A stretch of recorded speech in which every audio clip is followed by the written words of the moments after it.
บ้านไซฟองใต้เมืองหัดไซฟองได้จัดกองประชุมใหญ่ครั้งที่ 6 ขึ้นเพื่อสรุปการเคลื่อนไหวเวียกงาน6ด้านในระยะ 5 ปีผ่านมาและแผนพัฒนาเศรษฐกิจสังคมของบ้านใน 5 ปีต่อหน้าพร้อมทั้งมีการเลือกตั้งเอาคณะบ้านสุดใหม่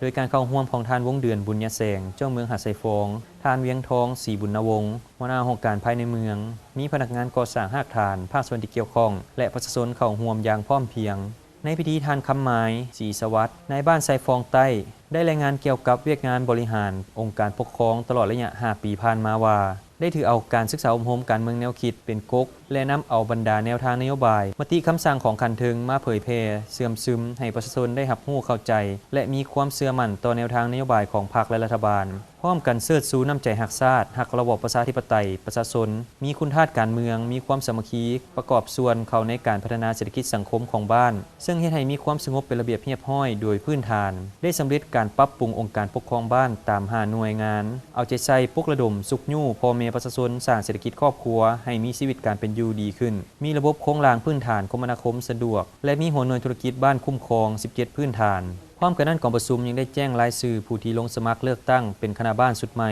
จำนวน7ทานในนั้นเลือกเอา5ทานและผ่านการป้อนบัตรคัดเลือกแม้นได้ทานคำหมายศรีสวัสดิ์เป็นในบ้านไซฟองใต้สืบต่ออีก1สมัยโอกาสดังกล่าวนี้ทานเจ้าเมืองก็ได้ชี้นำต่อคณะบ้านสุดใหม่ให้เอาใจใส่สืบต่อจัดตั้งปฏิบัติเวียกงานใน4ด้านคือด้านการเมืองแนวคิดเศรษฐกิจการผลิตมีความสามัคคีหักแพงและเอาใจใส่เฮ็ดเวียกงานป้องกันชาติป้องกันความสงบรอบด้านติดตามรับชมรายการเวียงจันทร์วันนี้ได้ทางโทรภาพแห่งชาติลาวช่อง1ในทุกๆวันพฤหัสเวลา 8:25 น.และวันศุกร์เวลา 15:25 น.หรือติดตามทางช่องทาง YouTube เวียนเทียน Radio TV และ Facebook พิมพ์คำว่าสถานีวิทยุโทรภาพนครหลวงวิจันทร์เวียนเทียน Today ได้ตลอดเวลา